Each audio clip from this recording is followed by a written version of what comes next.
नमस्कार जी। आज बात करते हैं एक और नई लुटेरी दुल्हन की। आपने तो कईयों सुनी होंगी, राजस्थान में अक्सर पाई जाती हैं। वहाँ यह बहुत घटनाएं होती हैं। किनकी? लुटेरी दुल्हन की। ये जम के लूटती हैं साहब। और एक ऐसा ही एक मामला भोपाल में देखने को मिला है। 74 साल के बुजुर्ग को विवाह का चस्का चढ़ा दिया और 25 लाख रुपए की ठगी कर दी हसीना नाम की महिला ने। और यह महिला अभी तक 5 शादियां कर चुकी है।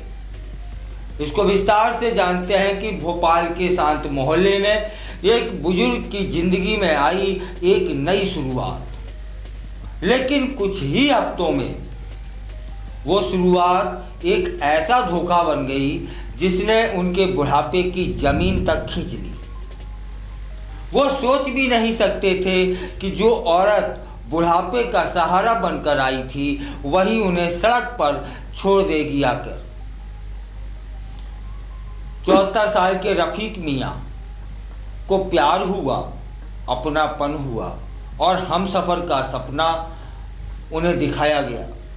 शादी करने वाली महिला असल में कोई आम बीवी नहीं है साहब, बल्कि ठगी की दुनिया की एक शातिर खिलाड़ी निकली, जिसने अभी तक 5 पुरुषों को इसी तरीके से अपने जाल में फंसाया। पहले प्यार किया, अपनापन दिखाया, शादी का वायदा किया और लूट लाट के चलती बनी। और ये सब सामने तब आया जब रफीक मियाँ ने थाने का दरवाजा खटखटाया। रफीक मियाँ बताते हैं कि उनकी पत्नी का निधन हो चुका था। अकेलेपन से जूझते हुए वह जीवन में एक सहारा चाह रहे थे और इसी दौरान हसीना बी से मुलाकात होती है, जिसने खुद को कुंवारी बताया और बुजुर्ग को भावनात्मक रूप से इस कदर बांध लिया कि उन्होंने उससे निकाह भी कर लिया। निकाह के बाद रफीक मियाँ ने करीब 25 लाख की संपत्ति हसीना के नाम पर कर दी। लेकिन शादी के कुछ ही समय बाद हसीना ने रफीक को उनके ही घर से निकाल दिया और सारा पैसा अपने कब्जे में ले लिया। यह सब खुला कब? जब पुलिस ने जांच की।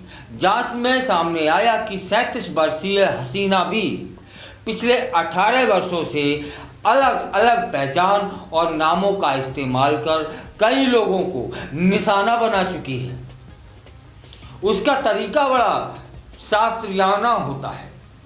पहले वह किसी भी पुरुष से प्रेम संबंध बनाती है, फिर शादी के लिए तैयार होकर उसके घर में घुस जाती है और कुछ समय साथ बिताने के बाद संपत्ति और पैसों पर कब्जा कर उन्हें वहीं पर छोड़ देती है। पुलिस ने खुलासा किया है कि हसीना इस पूरी ठगी को फरहान नामक व्यक्ति के साथ मिलकर अंजाम देती थी।